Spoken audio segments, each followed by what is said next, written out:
Welcome to another episode of Ek Women. The women on our podcasts have not only broken barriers, but as role models, they inspire a whole generation of diaspora women, showing where there's a will, there's a way. Our guest today set her sights on shattering yet another glass ceiling. Reshma Patel became the first Indian American seeking office as Comptroller of New York City.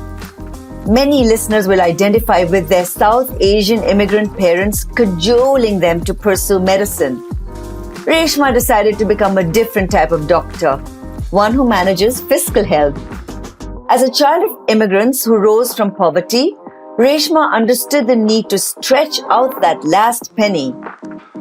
After graduating from MIT, she began a 2-decade-long public finance career, of which the last 8 have been spent as financial advisor to New York City and other city governments. Let's hear more on how this savvy finance whiz thinks her skills can save cities. Hi, Reshma, and welcome to our podcast. Hi, Monica. Thank you for inviting me today. How old were you when you moved to the US from Gujarat, and what prompted your parents' decision to move? I was a little over a year old when I moved to the US from Gujarat. My dad came here for graduate studies, and he had come here first, and then my mother and I followed. And what are your earliest memories of those days? I know the stories that my parents tell me, and my mother telling me about the entire plane ride. She had flown through Paris at that time to get to the United States, and how I was just crying the whole time.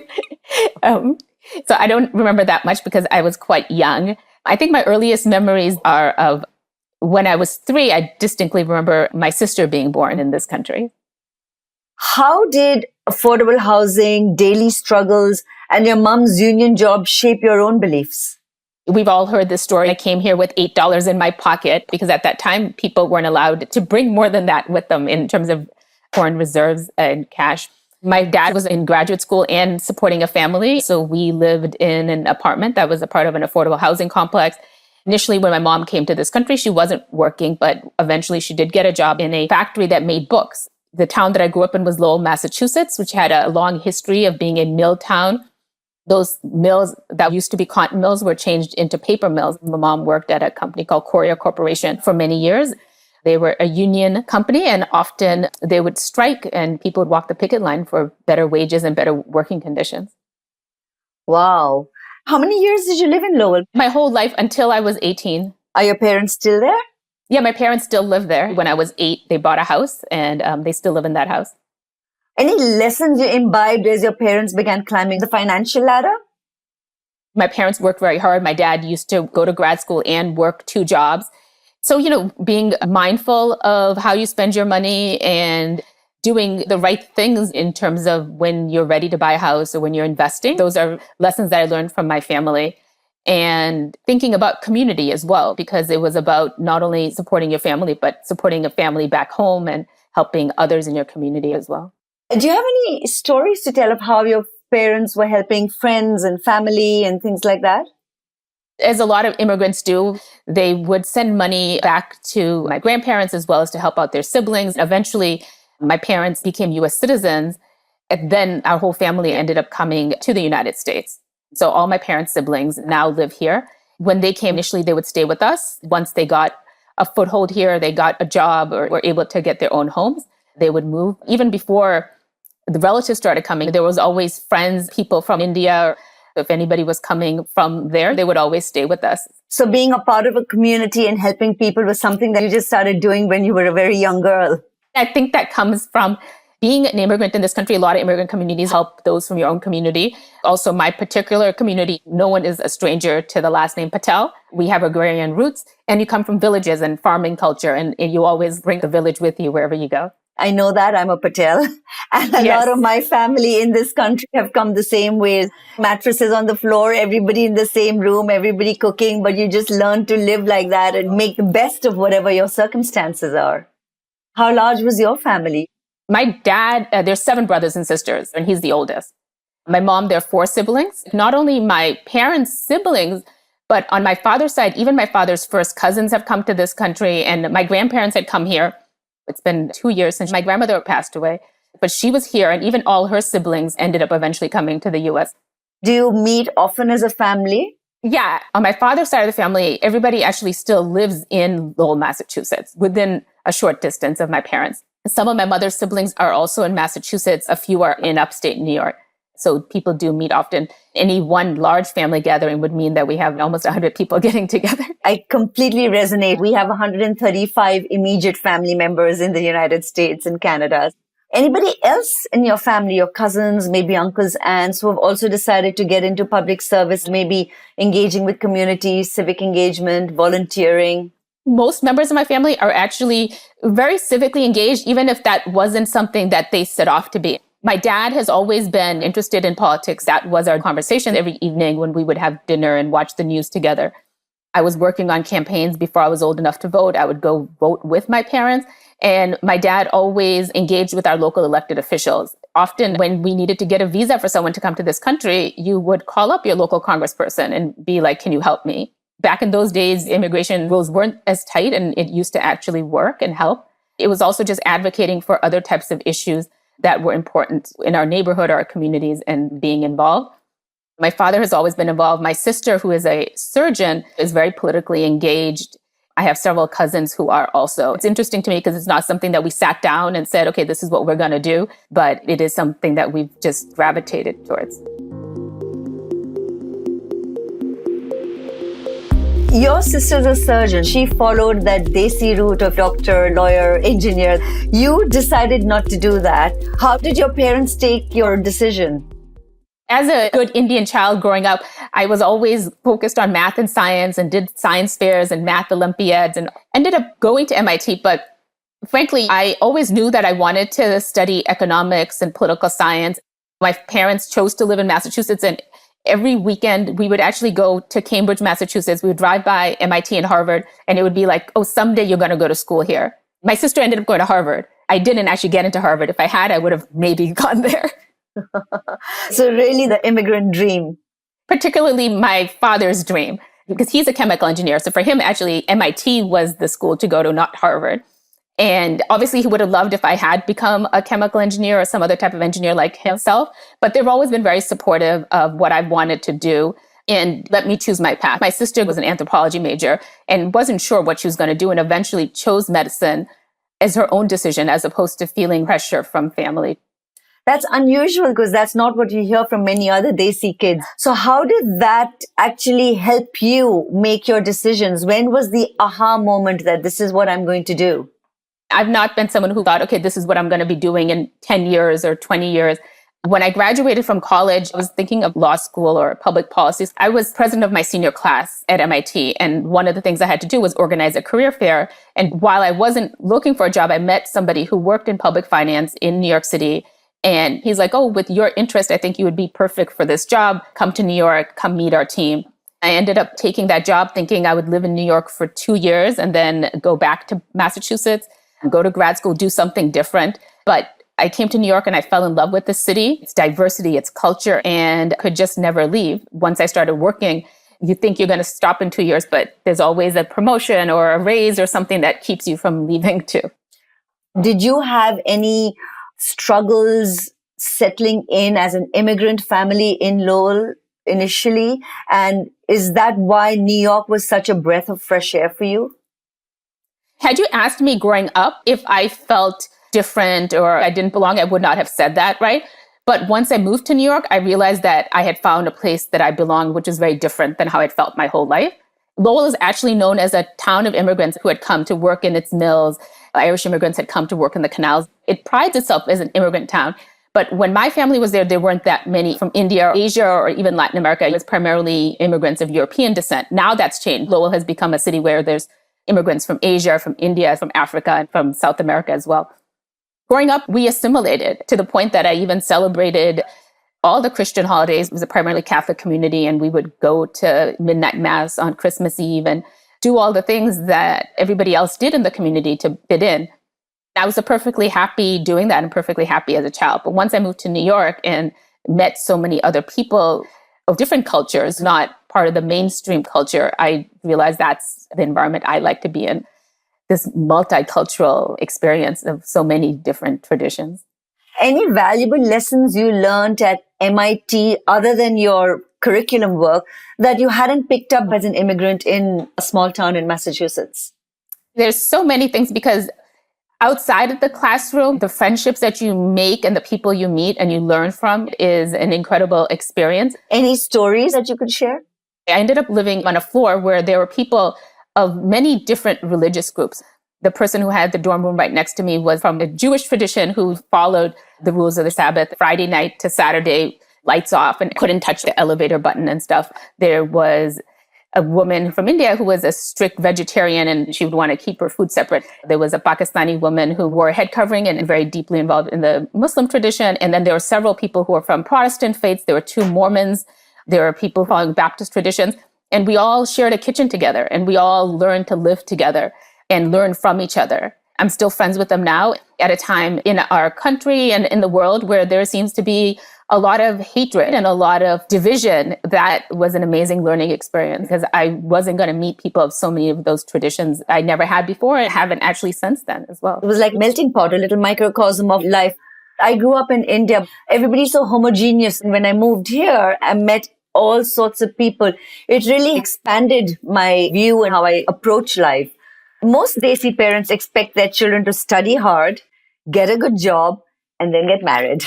What did your parents expect from you and your sibling, and what choices have you and your sister made apart from career choices? Studying hard and working hard were definitely the pillars of what I was taught as a child, especially the studying hard, right? Because the working hard, that just came naturally. I spent my youth working 80 to 100-hour weeks. My sister has worked harder than me as a surgeon. Hard work was definitely instilled in us. Every evening we would have dinner, we would be watching news and really taught that we could do anything we wanted. I didn't realize how unusual this was until I got much older. We would watch the Olympics. I was in no way a good athlete. I was on a swim team, but I wasn't great. But my dad would be like, someday you're going to be in the Olympics on the swim team. We would watch the Nobel Prizes being handed out and he'd be like, maybe someday you'll win a Nobel Prize. Or like, maybe someday you'll be president. It was always shooting for the stars. We never had this conversation about, okay, so when you get married or you need to learn how to cook and clean and have a family. My sister has gotten married, has had children. I have not. She happened to meet someone and fall in love and it worked out for her and it didn't work out for me. So Reshma Patel hasn't met anyone and fallen in love yet, or you're not looking? My advice for women who are younger would be that it is something you do need to focus on, which I did not focus on, if you know that's what you want. But at the same time, it's not something you find. Life can still be wonderful. Female friendships have given me so much strength and companionship and happiness. Being a Masi, a Bua is just amazing. You get to be a part of children's lives and you form a really beautiful bond with them.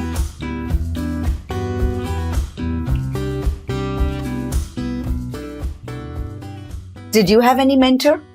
I have my teachers in my schools I really admired and they definitely inspired me. I particularly had one history teacher who taught my AP history class in high school who really was a tremendous influence on what I've done in life and being an activist. She herself had done that.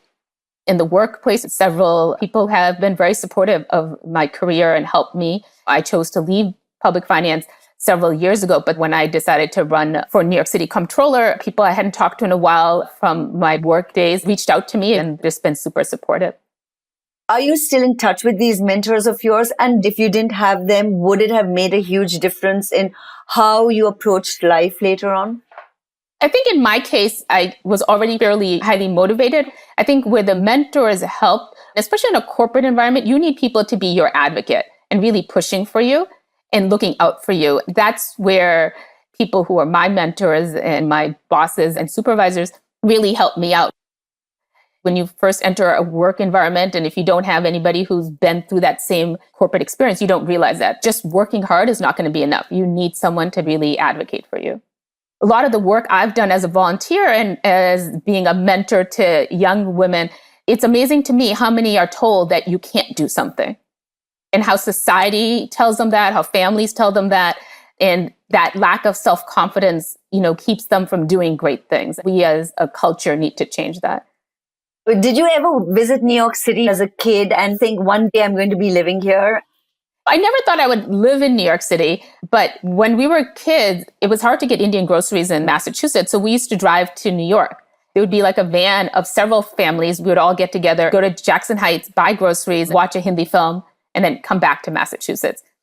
My image of New York City was very different as a child compared to what ended up happening when I came to New York for the first time, which was once I met someone who offered me a job and said, why don't you come to New York and meet with the team? That is coming into lower Manhattan in a black car and going into this very fancy office building with people in fancy clothes, and a very different experience, a life that I didn't know about until I encountered it. And what was your first job? Most of my professional career has been in public finance, and it was working as a public finance banker.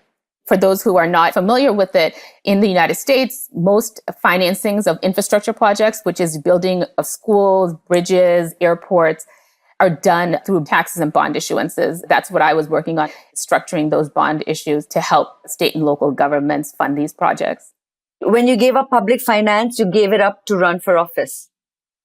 I had worked as a public finance banker. Then I went to be a financial advisor to New York City and other state and local governments as well. I often didn't have a long-term path, but my career just took me places. When I was working on a deal, I met someone at an investor conference who ran this small company, and he's like, why don't you come work for me? I ended up going to work for him for about 8 years. Then I went back into banking again because a woman banker said, do you want to come join my team? I worked with her for many years, and I had been actually at Lehman Brothers in '08 when everything went down. That was an interesting experience. '08 really shaped me. Everything that happened that year made me realize that I needed to go back to my original passion, which was wanting to have a greater impact on community and society. So I ended up leaving the banking job in 2012 and spent 2 years traveling and taking a break after having worked for so long. Literally, like I would leave one job and start the next job often on a weekend. Once I came back to New York after that travel, I serve on my local community board, on the board of an arts organization called Dance NYC. I ended up becoming very involved in several nonprofits, which I had been volunteering for before, but then took on a board leadership role, in particular with Chaya Community Development Corporation, which is working with immigrant communities in Queens. I really started organizing in communities and supporting causes that I like, and working as a consultant, doing work both in public finance, but other finance-related economic development projects, making my own schedule and really having the ability to live life the way I wanted on my terms. Any incident that affected you deeply? Something that finally made you decide that I'm going to run for public office? I had always been engaged politically and voted in every election. One of the things that I realized in 2016, there was a lot of people saying they were very dissatisfied. What does government do for me? I never felt that way because I had always been involved. Not only did I vote, but if I had an issue, I would pick up the phone and call my local elected official. And a lot of people weren't doing that. So I've spent a lot of time in the last 4 years going into different communities, speaking to them, registering people to vote, telling them why it's important to vote, why it's important to be an advocate for yourself. Because in New York City, in the United States in general, we have very low voter turnout. The communities that are the poorest in our city are the ones who have the lowest voter turnout. I realized that a lot of people just didn't even know what kind of services were available to them. That's what caused me to really run for office. I saw that the city is very large and there are lots of different voices that don't get heard in our city government. I decided to run to bring those voices to our city government. I chose to run for this role of comptroller because I also have the professional expertise given my work in finance, and specifically public finance. And essentially, the comptroller is the CFO of New York City. What is that unique skill that you bring to the office of comptroller, given that it's quite a cluttered field right now? I am the only person who's had this direct experience working with the comptroller's office as the financial advisor and really understanding the nuts and bolts of the office. And I also bring unique community voices because I've been involved in organizations that serve very different communities around this city, which I don't think any one of my competitors has done. How have you been received by people in New York? It's been really touching, the number of people who've reached out and said, I saw you or read about you. I want to volunteer. There's lots of these public forums where you're speaking, and often I'll get a note afterwards saying, I heard you speak and this resonated with me. So that's been wonderful. I am a first-time candidate, and there are 5 people in this race who have already run for office many times and have already been elected officials. It's a crowded field. So it's an uphill battle to get the recognition, but it's been great experience in getting feedback from communities. We're taping this before the elections. If you do win and you do become the comptroller of New York City, what is the first thing you're going to tackle and what kind of plans do you have for the city? Our city has gone through so much. We were the epicenter of the pandemic. Luckily, we are on an upward trend now and things are improving, but the economic fallout has been strong. 630,000 people lost their job. A third of our businesses shut down. My first priority is really to focus on our recovery. How do we get people back to work, create new jobs, and how do we help our struggling small businesses?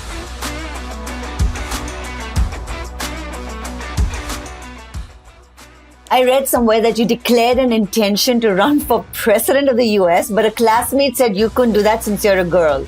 Of course, the real reason is that you weren't actually born in the US. But young girls today do have another reason to be hopeful. When I was in the fourth grade, somebody said, well, a girl can't be president. And I never thought it was a possibility at that time. As an adult, to have a female president or vice president is just really exciting. And super exciting that she's also a woman of color and multiracial and has roots in India. Have you ever met her and talked to her, and how has that been? I met her once at an event in Washington, D.C., organized by an Asian American group. She was wonderful. At that time, she was a senator and she was very friendly. We had a brief but nice conversation. What kind of advice would you give young South Asian girls wanting to pursue politics, girls or boys? It's an unprecedented time in the sense that so many South Asians are running for office now, both in New York and in other parts of the country. In New York, we haven't had a South Asian elected at all in city government, but we will have one this election cycle because there's just so many people running for the city council seats. I'm the only one running for a citywide seat. My advice to them would be, if it's something you are interested in, really pursue it. People often say, don't go into politics because it's so corrupt, but it's only when we have good people running that we can make change. Don't let that be the reason why you decide not to follow that path, because unfortunately, going back to our conversation where lots of parents want their children to follow a certain career path, I think politics is definitely one that's not encouraged, especially in our communities, because there's this general perception that it's such a corrupt field. Why would you want to go into that area? And you think that could also be because in India, it's such a corrupt field? Is it a corrupt field in the United States too? I think that perception comes from the experience of politics in India. I think in most of the communities of immigrants have come here, they left India thinking that it was a system they didn't want to be a part of because of the corruption. For them, politics has an especially negative connotation. That said, we have our own set of corruption issues here in this country, so I'm not going to just be passing judgment on India. What is the reason for young South Asians actually going into politics now and taking up community service and becoming more proactive? My generation growing up were the early wave of immigrants who came. Put your nose down, study hard, work hard, and assimilate. I think that now, one, there is a larger number of South Asians, so it is okay to embrace your culture and your tradition and really advocate for your community. An attack on one community of immigrants is an attack on all of us. We can empathize with that because we've also had similar experiences in this country as them. It's important to remember that if it wasn't for the African American community in this country, the civil rights movement, my parents couldn't immigrate here. It was because of the civil rights movement that people from non-European countries were even able to start coming to this country in large numbers. And that recognition and those alliances with other immigrant communities, with other communities of color is really, I think, what's led to this level of activism and interest.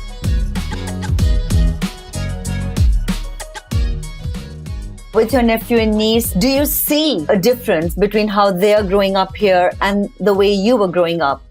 It's a very different experience.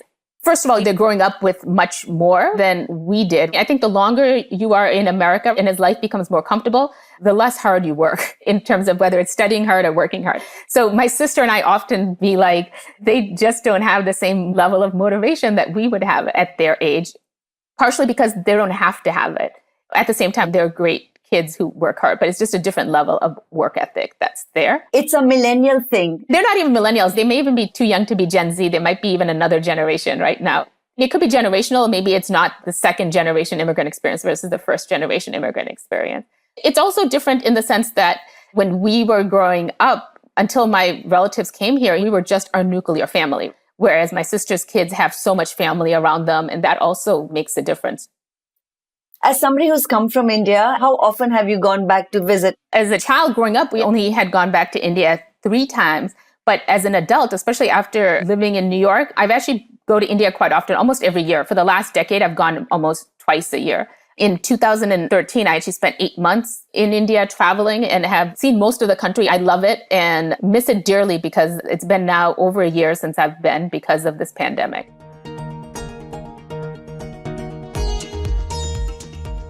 Any interesting things that you learned during your travels through India as a single South Asian girl? Many of my friends in New York will ask me, oh, how do you travel in India alone? I mean, you're older and single, and they perceive India as a country that's focused on marriage and where you have traditional roles for females. But my experience has been the opposite. I've been to all parts of the country almost now, except for the far ends. And I've met so many different women. I spent 3 days with a friend's mother who's in her 60s. And at the end of that trip, when she went to drop me off at the airport, she said to me, when I see young women like yourself, I think what my life could have been. Because she had done well in law school, but her father wanted her to get married. And so she did. Her whole life, she said, had been about her husband, her children, and now her grandchildren. Obviously, she loves them and she's had a good life. But she just wonders what her life could have been like had she had the freedom that I do. And I have so many other stories like this. I was at a hotel in Bangalore waiting for a taxi to pick me up with a friend, and a young woman who just started working there started speaking with us. And as often is the case in India, people ask you, where's your husband, your children? And when you say no, they're like, oh, interesting. The woman who's probably about 22 was like, can I get your phone number? She had just finished her hospitality studies and wanted to work and have a career and travel, but her father wanted her to get married. He didn't think that women could live their lives on their own. And so she wanted us to talk to her dad. And did you talk to her father? I did, and I think my friend did too, but it's hard to change a person's mind in a short time frame.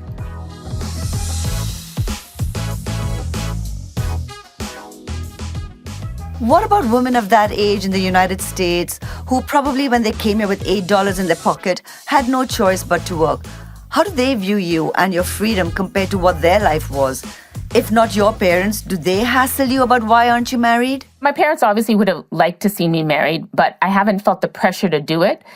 In my extended family, I have aunts who've gone to temples and prayed for me to get married, which is, not atypical for Indians. But majority of the people in my family have been really supportive. A happy life is really what they care about. And it's interesting because I haven't had that generation of women in this country telling me that they wish they had my life the way I've had in India. And perhaps those conversations don't happen as much in this country. I think in India, people tend to be more frank. As an attendant at the Marriott in New York City would never ask me if I was married and had children, but they will in Bangalore. I do that a lot. When I first came here from India, and I had to learn to be more diplomatic after living here for a few years.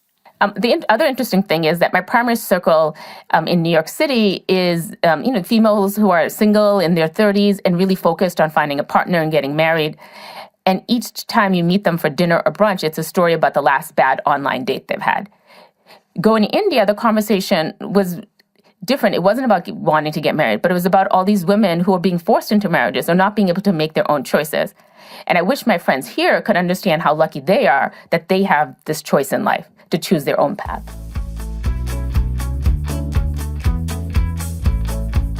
Does Reshma Patel switch gears and relax ever? I really love fitness. Yoga, Pilates, and dance brings me a lot of pleasure in how I relax.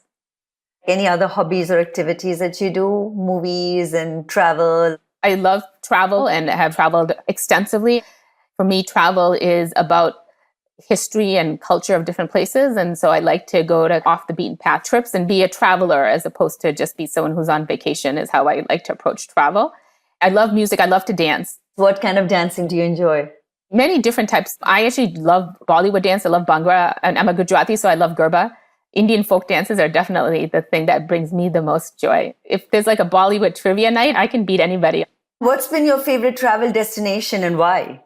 One of my favorite places in the world is Cape Town, South Africa, because of the natural beauty, but also it is such a cultural melting pot too. The different traditions, the Cape Malay cuisine that comes, you have influences from India. As I mentioned before, I love India. As cliche as it might sound, because so many Westerners end up going to Rajasthan, but I've now been to Jaipur like 5 times. And no matter how often I go, I just love that city. The history, tradition, and food, everything that you get there. The pink city, it is beautiful. Yeah. I have a rapid fire round for you. Are you ready? Yes. Favorite New York borough?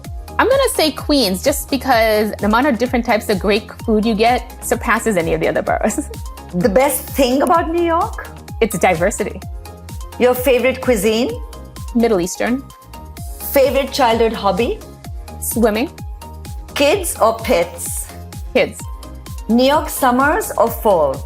New York summers, I like really warm weather. Heels or flats? Heels. Favorite Bollywood movie? Silsila. Old school. Yeah. A favorite beverage? Diet Coke. Favorite Garba song? There was one song that I remember singing as a child, actually, which is Tame Ek Baar Marwar Jao Jo Re. Tame ek baar marwar ja jo re. Oh, Yeah, I don't hear it at Gurbas anymore, but I always just remember that song. Because right now it's all about disco dandiya, so Yes, they don't yeah. play the old traditional ones. Reshma, it was fantastic talking to you and getting an insight on how South Asians can also enter politics. On behalf of my colleague Medha Jaishankar and me, thank you for taking time to speak with Ek Women. For all our listeners, you can follow our podcast on Facebook, Instagram, and LinkedIn on Ek Women Global. Thank you so much, Monica and Ek Woman, for inviting me today. This was wonderful.